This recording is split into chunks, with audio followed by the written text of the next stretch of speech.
Assalamualaikum warahmatullahi wabarakatuh.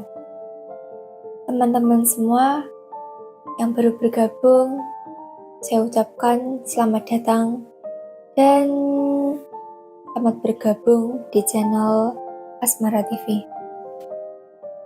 Kali ini saya membawakan satu buah cerita yang tentunya sangat menarik. Oke teman-teman, lanjut kita baca ceritanya. Setiap perjalanan insan manusia memang mempunyai kisah yang berbeda-beda dalam menjalani kehidupan ini. Seperti halnya dalam urusan cinta. Tidak ubahnya seperti kisah yang berikut ini juga menjadi bagian dari perjalanan hidupnya. Secara fiktif akan admin angkat ke dalam sebuah cerita bersambung berikut ini. Bima baru saja selesai meeting internal dengan wakil direkturnya di sebuah restoran yang tidak jauh dari kantor mereka. Kalau sudah meeting berdua, biasanya Bima sampai lupa waktu. Tidak cuma topik perusahaan dan kerjaan, tapi topik perempuan pun jadi bahasan. Sampai akhirnya mereka baru sadar kalau ternyata waktu sudah larut malam. Pulang dulu yuk. Nanti istrimu bingung jadi suaminya. Disangkanya aku pencuri suami orang, ucap Bima pada Rudi. Yang tidak lain adalah wakil direktur di perusahaannya, sekaligus sahabat karibnya. Rudi hanya tersenyum sambil meraih kunci mobilnya. Istriku sudah tahu kalau suaminya sibuk. Ayo, kamu juga pulang, ini sudah malam, ajak Rudi. Saat mereka tiba di parkiran, mata Rudi tiba-tiba tertuju pada 3 orang perempuan yang berkumpul tidak jauh dari mobilnya. Entah apa yang terjadi, sepertinya salah satu dari mereka ada yang sedang mabuk. Seketika mata Rudi memicing. Sepertinya dia mengenal sosok perempuan yang terlihat mabuk itu. Rudi langsung menyenggol lengan Bima dan menunjuk ke kumpulan orang-orang itu. Itu Davira kan? Tanya Rudi. Bima mengikuti arah yang ditunjukkan oleh Rudi. Matanya ikut memicing untuk memperhatikan lebih jelas perempuan yang sedang mabuk itu. Beberapa rekannya yang juga bertanya terlihat panik. Iya, itu Davira. Tanpa berpikir panjang, Bima langsung mendekat dan memastikan kembali penglihatannya. Kak Bima, wah kebetulan banget kau ada di sini, ucap salah satu rekannya bersama Davira. Mereka adalah asisten Davira di butik miliknya. Davira kenapa? Tanya Bima langsung. Tadi kita cuma party kecil-kecilan buat rayain pencapaian kita di Fashion Week, Kak. Terus saking senengnya Kak Davira malah keaskan minum. Tapi cuma minum bir, jawab salah satu rekan Davira. Minum? Dia kan jarang minum gituan, sahut Bima. Karena jarang minum, ya jadinya gini kak. Maafin kami ya kak, kami juga terbawa suasana. Jadi nggak perhatiin kalau Kak Davira sudah banyak minum. Semua asisten Davira terlihat baik-baik saja, hanya Davira saja yang bernasib kurang baik. Lagian, salah sendiri, kenapa minum begituan, batin Bima. Oke, biar aku yang antar dia pulang, ucap Bima kemudian, sambil mencoba memegang pundak Davira. Semua asisten Davira akhirnya bisa bernafas lega karena mereka bertemu dengan teman bosnya ini, dan bisa mereka pastikan kalau Davira akan aman bersama Bima sampai di rumah dengan selamat. Selain itu, mereka juga takut kalau kena marah oleh orang tua Davira kalau sampai ketahuan anaknya ini sedang mabuk. Terima kasih banyak ya kak, ucap para asisten Davira bersamaan. Bima pun langsung membawa Davira ke dalam mobilnya dan dibantu oleh Rudi. Sementara Bima juga berpesan kepada para asisten Davira untuk membiarkan mobil Davira di sini. Rudi langsung berpamitan untuk pulang karena sudah malam. Begitu juga para asisten Davira yang langsung bubar jalan setelah menjamin kalau bus mereka sudah ditangani oleh orang yang tepat. "Ngapain sosokan minum kalau kamu jarang minum begituan?" tanya Bima sambil nyetir mobilnya. Bima menoleh sekilas ke arah teman sedari kecilnya itu. Mereka tumbuh bersama karena persahabatan orang tua mereka. Dari kecil hingga saat ini, mereka telah sama-sama dewasa. Bahkan Davira sudah sangat dewasa dengan tampilannya saat ini. Sangat terbuka. Astaga, apa nggak ada pakaian yang lebih sopan dikit apa? Kamu seorang desainer, tapi kenapa pakai kostum yang pelit dan begini? Bima ngedumel sendiri. Jelas saja Davira yang tengah mabuk dan setengah sadar itu tak akan peduli dengan kata-kata Bima. "Panas," kata Davira tiba-tiba. "Panas, nih AC sudah paling dingin non. Mana kostum kamu begitu? Masuk angin baru tahu rasa." Saut Bima sambil tetap fokus nyetir. Mobil Bima terhenti sebentar karena lampu merah. Ia kembali menoleh ke samping dan langsung kaget saat melihat Davira sudah mulai melepas kostumnya sendiri. Kamu mau ngapain?" Bima buru-buru menahan Davira. "Gerah, panas," balas Davira pelan. Matanya hanya terbuka setengah. Davira pun telah berhasil melepas kostum atasannya dan menyisakan kacamata bermotif renda. Baru kali ini Bima menyadari kalau milik Davira ukurannya lumayan juga.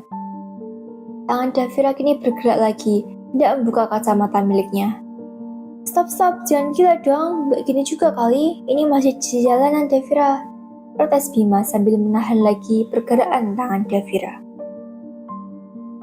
Davira menurut untuk berhenti, lantas ia membuka lebar matanya sejenak untuk melihat Bima. Saat kemudian ia mendekatkan wajahnya ke temannya itu. Bau alkohol langsung tercium saat Davira membuka mulutnya untuk bicara. "Jadi, kamu maunya gimana?" tanya Davira yang langsung tersenyum. Bibirnya tiba-tiba saja mengarah ke Bima dan ingin menciumnya. Dari Davira, "Aduh, kok geting aku." Bima kaget dengan tindakan impulsif dari temannya itu. Bima tidak mau memanfaatkan kesempatan di saat Davira mabuk begini. Memang, dulu saat mereka masih SMP, Bima sempat tertarik dengan Davira. Lebih tepatnya, Davira ini cinta monyetnya. Tapi itu dulu, lain pula sekarang. Kalau sekarang, baginya Davira tertahan baik tak lebih. Davira yang sudah mabuk tentu tak sadar dengan perbuatannya saat itu. Tiba-tiba saja, tangannya sudah mengarah ke Bima. Ia berusaha membuka paksa regol milik temannya itu.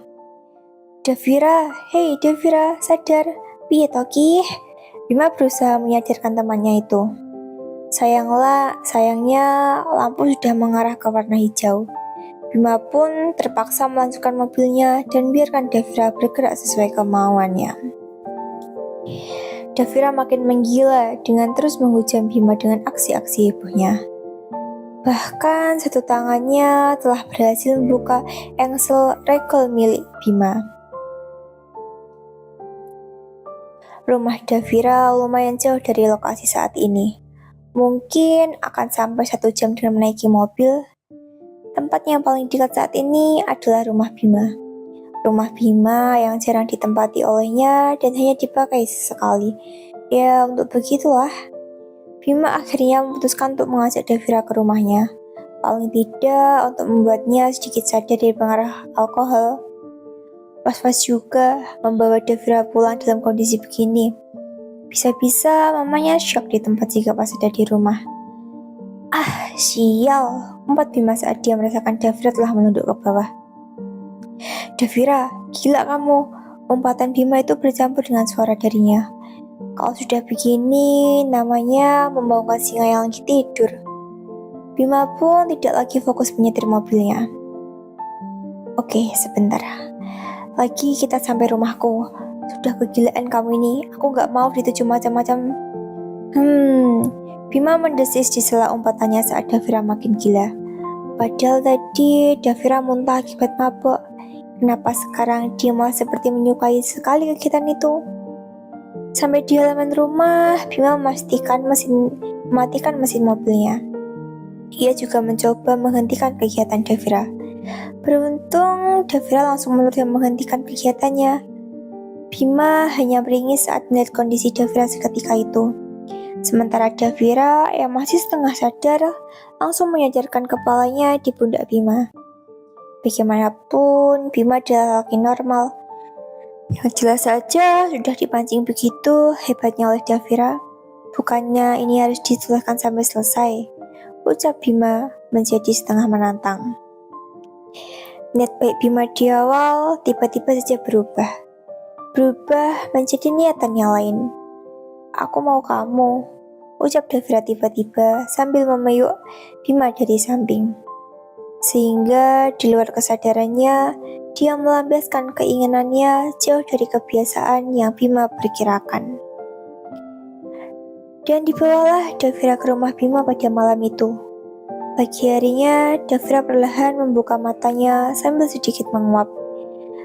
Badannya direnggangkan, tetapi entah kenapa terasa sedikit nyeri. Au! Davira meringis pelan begitu menggerakkan kaki. Dia merasakan nyeri juga di pangkal kakinya. Perlahan, Davira lantas meringkatkan badannya dan kembali memejamkan mata.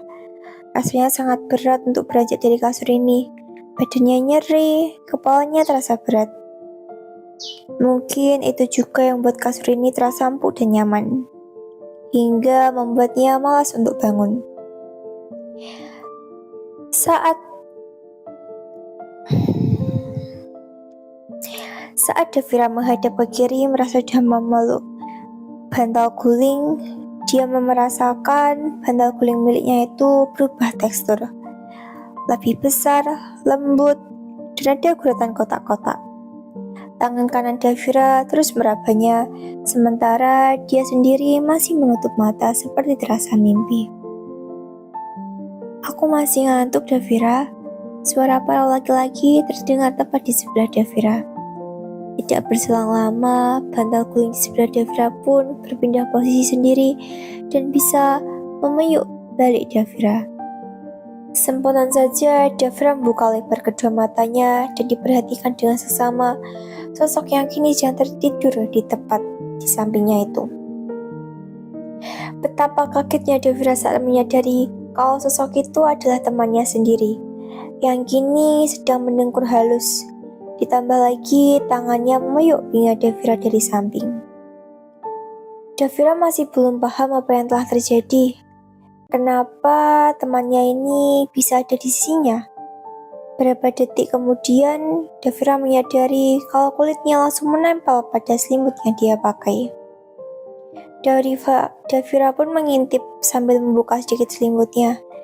Davira shock bukan main saat menyadari kalau dirinya dalam keadaan polos dan mulutnya terbuka lebar sudah siap berteriak. Laki-laki di sebelahnya dengan spontan membuka mata akibat mendengar suara teriakan Davira. Apain sih ribet amat, protes Bima. Davira yang masih kaget dan jelas tak terima langsung saja menyiapkan kedua kakinya untuk menendang temannya itu. Dengan kekuatan super yang tidak tahu dapat dari mana, padahal kepala Davira masih pusing. Segera saja dia menendang temannya itu hingga tersungkur ke lantai. Bima, kamu ngapain tidur di kasurku? Dasar! Sungut Davira. Dia beringsutan sambil tetap membungkus dirinya dengan selimut tebal. Wajahnya sudah memerah akibat kesal, marah, sekaligus malu dan bingung. Paket komplit. Bima meringis kesakitan di lantai. Aduh, gimana sih? Umpatnya. Tiga-tiganya dia ditendang dengan kekuatan super begitu. Buat encok pegelino. Dengan pelan, Bima berusaha memposisikan dirinya untuk duduk di lantai. Biarpun badannya masih sakit akibat ditendang dari atas kasur. Gak suka aku kalau begini, kesalnya lagi. Kepala Bima pun muncul di tepi kasur. Wajahnya terlihat meringis, menahan sakit. Ini kan rumahku, Davira. Davira mau mendengar jawaban dari Bima. Matanya kemudian berkeliling memperhatikan ruangan yang kini mereka tempati. Benar saja, ini mah bukan kamar. Wajah Davira makin merona ke arah menahan malu dan masih bingung. Kenapa aku bisa ada di rumah kamu? Tanya Davira sedikit takut. Lah, memang kamu gak ingat yang semalam? Tanya Bima balik. Semalam? Davira mencoba mengingat apa yang semalam dilakukan. Yang ada di memorinya hanya perayaan untuk keberhasilannya dirinya dan tim. Karena desanya berhasil mengikuti ajang bergensi Fashion Week. Setelahnya, Davira tidak ingat lagi apa yang terjadi. Begitulah cerita dari Davina dan Bima. Apakah menarik dan kalian suka? Kalau kalian suka, jangan lupa untuk kalian subscribe, like, dan tunggu cerita saya selanjutnya. See you!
Halo teman-teman semua, selamat sore.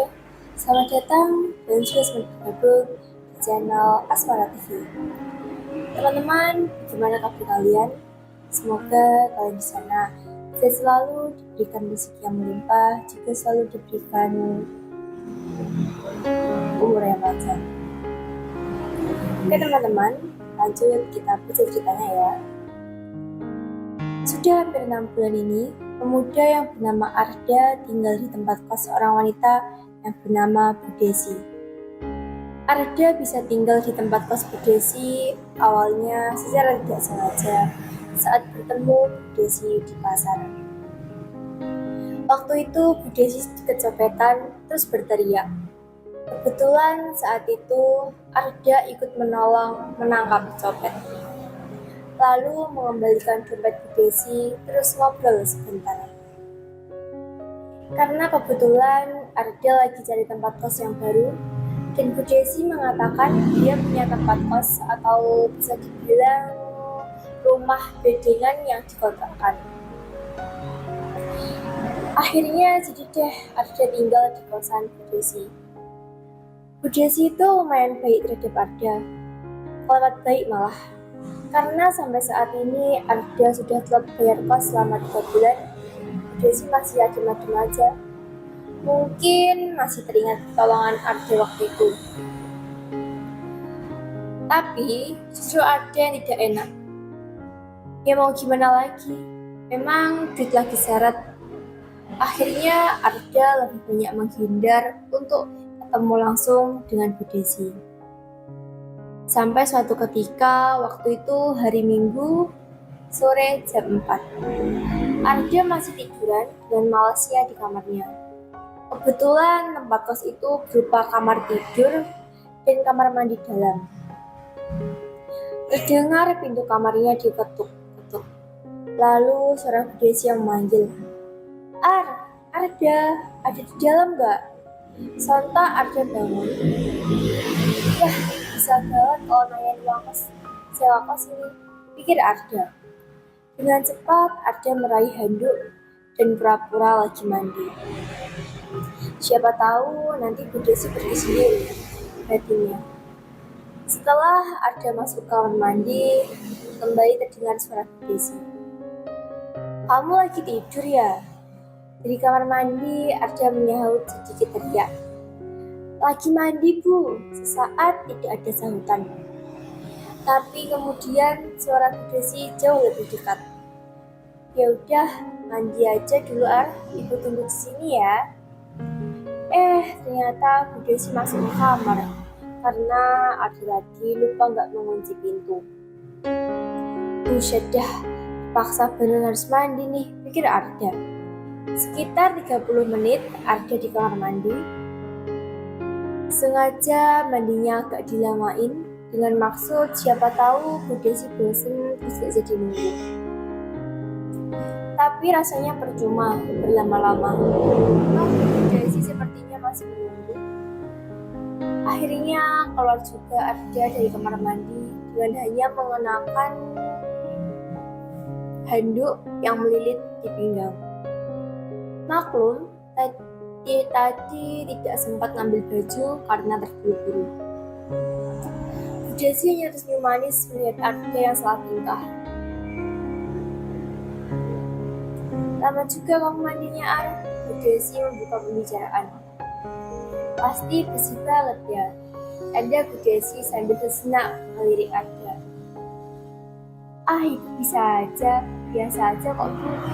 Oh iya, ada apa ya Bu? Tanya Arda seenaknya, sambil duduk di pinggiran tempat tidur. Bu Desi mendekat, lalu duduk di samping Arda. Cuma mau ngingetin aja, uang sewa kos sudah telah 3 bulan loh. Terus mau ngobrol-ngobrol saja sama kamu. Kan udah lama gak ngobrol. Kamu sih pergi mulu, ucap Bu Desi. Arda jadi kikuk. Waduh, kalau uang sewanya nanti saya bayar cicil, boleh gak Bu? Soalnya lagi seru nih, jawab Arda dengan sedikit mohon. Terus Desi terlihat sedikit berpikir. Boleh deh, tapi jangan lama-lama ya. Emang kamu pakai uangnya buat apa sih? Terlihat Desi sedikit memiliki. Pasti buat cewek kamu ya. Dia terlihat kurang senang. Enggak juga kok Bu. Saya memang lagi ada keperluan. Jawab Arda hati-hati. Melihat raut wajah Bu Desi yang kurang senang. Laki-laki sama saja. Kalau lagi ada maunya, apa aja pasti kasih pada wanita yang lagi didekatinya. Sama saja dengan suamiku. Bu Desi dengan nada kesal. Waduh, nampaknya Bu Desi lagi marahan nih sama suaminya. Jangan-jangan amarahnya makan pula sama Arda. Dengan cepat Arda menjawab, tapi saya janji akan saya lunasi sempatnya kok Bu. Bu Desi menghela napas. Udahlah Ar, gak apa-apa kok. Gak dibayar juga kalau buat kamu gak masalah. Ibu cuma lagi kesel sama suami. Dia cuma perhatiannya sama kalau kamu buat kamu gak sama Suti terus. Ibu seperti gak dianggap lagi. Mentang-mentang Suti jauh lebih muda. Sedikit penjelasan bahwa Bu Desi ini istri pertama dari Pak Bambang. Sedangkan istri keduanya bernama Surti. Dan sekarang sepertinya Pak Bambang lebih sering tinggal di rumahnya yang satu lagi bersama Surti. Dan Bu Desi tampaknya sudah mulai kesepian nih. Wah, kalau masalah keluarga sih saya kurang paham Bu. Jawab Arda Kiko. Gak apa-apa Ar, Ibu hanya mau curhat saja sama kamu. Boleh kan Ar? Suara Bu Desi sendu. Agak lama terdiam. Dengar tarikan nafas Bu Desi terasa sedikit berat dan sedikit disembunyikan. Waduh, lama-lama bisa nangis nih. Gawat dong, pikir Arda. Sudah Bu, jangan terlalu dipikirkan. Nanti juga Pak Bambang kembali lagi kok. Kan Ibu juga gak kalah cantiknya sama si Surti. Ucap Arda bermaksud menghibur. Ah kamu Ar, emang Ibu masih cantik menurutmu? Desi menatap sambil ke arah Arda. Terlihat dua butir air mata mengalir di pipinya. Ingin rasanya Arda menghapus air mata itu. Pak Bambang memang keterlaluan. Masa wanita cantik dan elok seperti Bu Desi dianggurin sih? Coba Arda bisa berbuat sesuatu.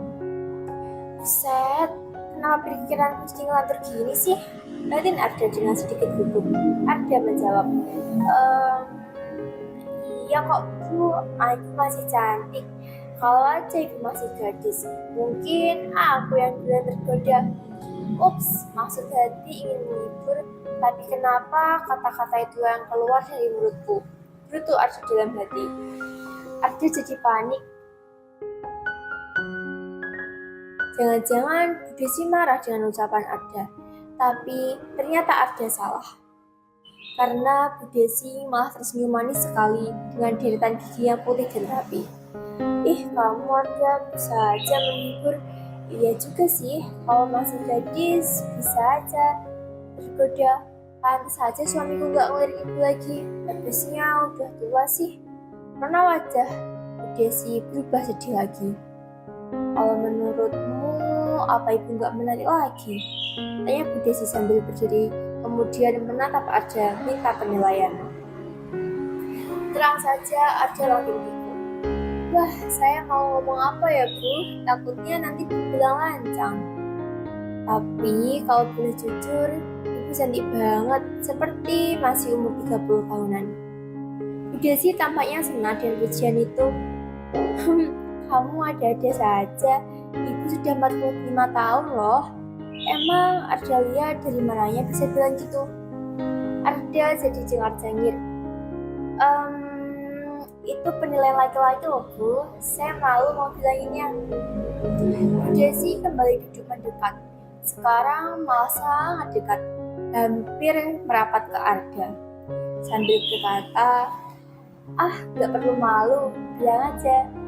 Nafas Arda terasa sesak, badannya terasa panas dingin menghadapi tatapan Bu Desi. Matanya indah dengan bulu mata yang lentik. Sesaat kemudian, Arda mengalihkan pandangan ke arah Bu Desi, mencari alasan penilaiannya tadi. Saat baru memperhatikan Bu Desi, Arda sadar bahwa Bu Desi memakai baju terusan seperti daster, tapi dengan lengan yang berupa tali dan diikat sampul di bawahnya. Sentuhan lembut tangan Bu Desi di tangan Arda dengan cepat menyadarkan Arda. Dengan penuh selidik, Bu Desi bertanya, wah kok jadi bengong sih? Apa dong alasannya tadi bilang Ibu masih seperti umur 30-an? Arda sedikit tergagap karena merasa ketahuan terlalu lama memandangi wajah Bu Desi. Ibu benar-benar masih cantik, kulitnya masih kencang, masih terawat. Tidak ada jawaban dari mulut Bu Desi, hanya pandangan mata yang kini saling beradu, saling tatap untuk beberapa saat. Dan seperti ada magnet yang kuat, wajah Bu Desi semakin mendekat. Arda pun seakan terbawa suasana dan tanpa komando lagi, Arda menyambut Bu Desi. Dengan naluri yang alami, Arda sadar semua akan terjadi. Kemudian bernafas semakin berat terasa. Tiba-tiba Arda tersentak dan sadar. Maaf Bu, saya terbawa suasana. Arda tertunduk, tidak berani menatap Bu Desi. Baru kemudian dengan sedikit takut melihat ke arah Bu Desi. Melihat Bu Desi pun agak tersentak, tetapi tidak berusaha menolak. Kenapa Arda? Kita sudah mulainya, dan kamu sudah melanjutkan kembali keinginan ibu yang lama terpendam. Kamu harus menyelesaikannya, Arda. Tatapan Bu Desi telah lihat semakin sendu. Apa ibu nggak marah? Gimana nanti kalau ada yang lihat Bu? Bisa gawat dong. Pak Bambang juga bisa marah besar Bu, jawab Arda. Tanpa menjawab, Bu Desi bantu berdiri. Kemudian dengan tenang, Bu Desi melangkah ke arah pintu kamar dan menguncinya. Sampai Bu Desi berdiri dekat di depan Arda lalu berkata, kamarnya sudah dikunci dan tidak ada yang akan mengganggu. Arda tidak langsung menjawab, tapi dia memutar musik dengan suara yang agak besar. Setidaknya untuk menyamarkan suara yang ada di ruangan. Tanpa menunggu lagi, Arda melaksanakan tugasnya itu. Kemudian dengan manja, Desi berkata, makasih ya sayang, ini rahasia kita berdua. I love you Arda, bisik Bu Desi di telinga Arda. Baik Bu. Belum sempat Arda menyelesaikan ucapannya, jadi telunjuk Bu Desi menempel di bibir Arda. Kalau lagi berdua gini, jangan panggil ibu dong, kata Bu Desi. Iya sayang, balas Arda. Sebelum meninggalkan Arda, Bu Desi berbisik. Sayang, ntar malam suamiku gak ada di rumah, aku tunggu ya, ucap Bu Desi seraya meninggalkan Arda. Dan Arda pun akhirnya menyanggupi ajakan Bu Desi dengan senang hati. Seperti itulah kisah dari Arda dan ibu kosnya Bu Desi. Teman-teman, bagaimana alur ceritanya? Apakah menarik dan kalian suka? Semoga kalian suka dan jangan lupa untuk kalian selalu subscribe dan komen di channel saya. Karena teman-teman, satu dukungan kalian sangat berarti untuk perkembangan di channel saya. Teman-temanku, silahkan kalian subscribe apabila ada dari kalian yang belum bergabung dan simak cerita-cerita saya selanjutnya yang tentunya semakin hari semakin menarik, semakin kalian suka dan semakin menegangkan. Dan nantinya akan banyak cerita genre horor ataupun cerita remaja atau yang lainnya. Tentunya tujuannya untuk menghibur kalian, juga untuk menemani kegabutan kalian. Teman-teman, untuk kalian yang sudah subscribe, saya doakan agar kalian selalu diberikan umur yang panjang, sehat selalu, dan selalu diberikan keberkahan oleh Tuhan Yang Maha Esa. Oke teman-temanku, sampai jumpa di next episode yang tentunya semakin menarik. See you!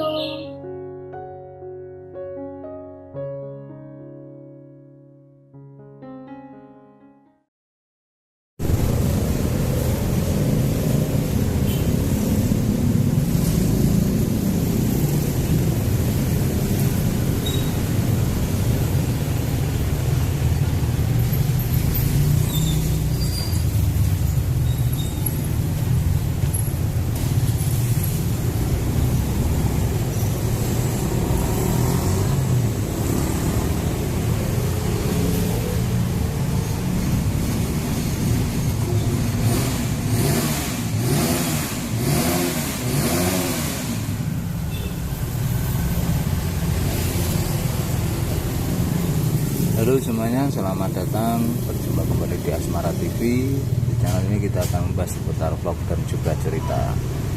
Oke deh sobat-sobatku semuanya, selamat menonton. Jangan di skip-skip ya, biar tahu seperti apa keseruan cerita maupun vlognya pada kali ini.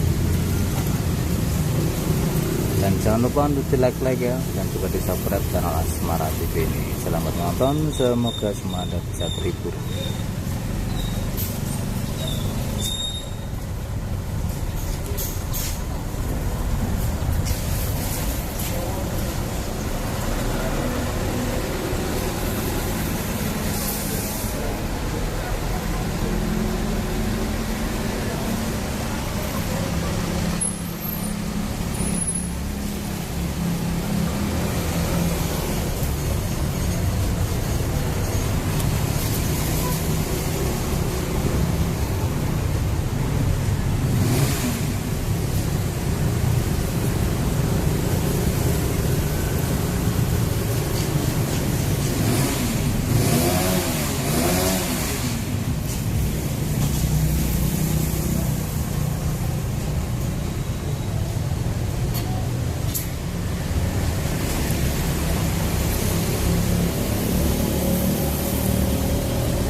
Ya masuk.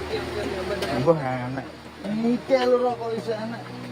Ora ketang boy. Bingung rokok. Ya Allah Dadang. Mas. Sehat. Alhamdulillah. Iya kabar. Sehat. Alhamdulillah sehat kabeh. Kapan yang mulai? Di tanggal 29 aku. Ibu karo bapak ibu. Karo ponakan. Oh. Karo Yati. Yes. Aku ngerti ponakan itu. Anu Blitar. Oke, Mas. Yes, ya.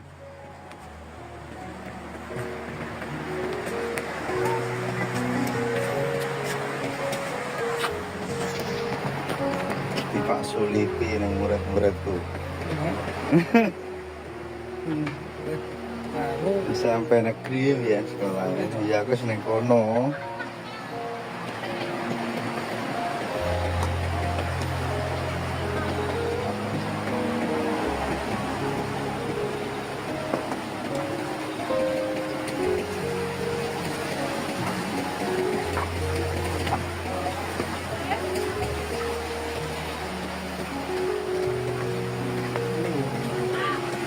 Wah, kondang.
Kayak neng anu, kayak neng Pacitan, tapi kadoan ini doba, doba jembatan gantung kan?